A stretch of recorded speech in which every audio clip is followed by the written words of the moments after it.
এখানে আপনারা 4 রুমের একতলা বাড়ি দেখছেন। 2 তলা ফাউন্ডেশন করে লিন্টন পর্যন্ত কাজের কত টাকা খরচ, বিস্তারিত বিষয়টি ফ্লোর প্ল্যানের সাথে জানতে পারবেন।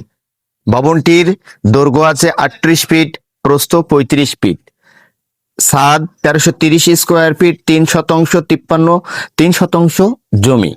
এই জায়গায় করা হচ্ছে 4 রুমের একতলা বাড়ি 16টি কলম দিয়ে। কেন আমরা ছাদ দেওয়ার আগে এভাবে 5 ইঞ্চি দেওয়াল গাঁথনি করেছি?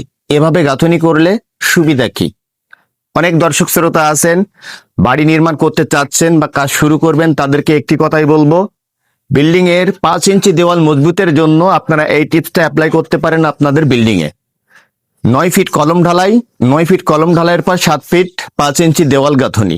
এভাবে গাঁথনি করে লিন্টন দিলে 5 ইঞ্চি দেওয়ালটা অনেক মজবুত হয় এবং বিমের নিচের থেকে প্লাস্টার করার পরে বিল্ডিং এর দেওয়ালটা ফেটে যায়, মতলব বিমের নিচের থেকে হালকা চুল ফাটা দেয়।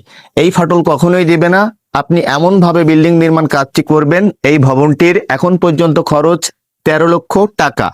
এই 13 লক্ষ টাকার ভিতরে আমরা 3400 কেজি রড ব্যবহার করেছি এবং গাঁথনি ইটের প্রয়োজন পড়েছে ছাদের নিচে পর্যন্ত প্রায় 14,000 পিকেট।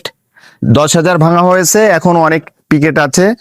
মিস্ত্রি খরচ এই পর্যন্ত প্রায় 2 লক্ষ টাকা। মোট কাজ নেওয়া হয়েছে 4,20,000 টাকা, ওয়াল কমপ্লিট। তো যাই হোক দর্শক, এই ভবনটির সামনের দিকে থাকছে 2টা রুমের সাথে ব্যালকনি।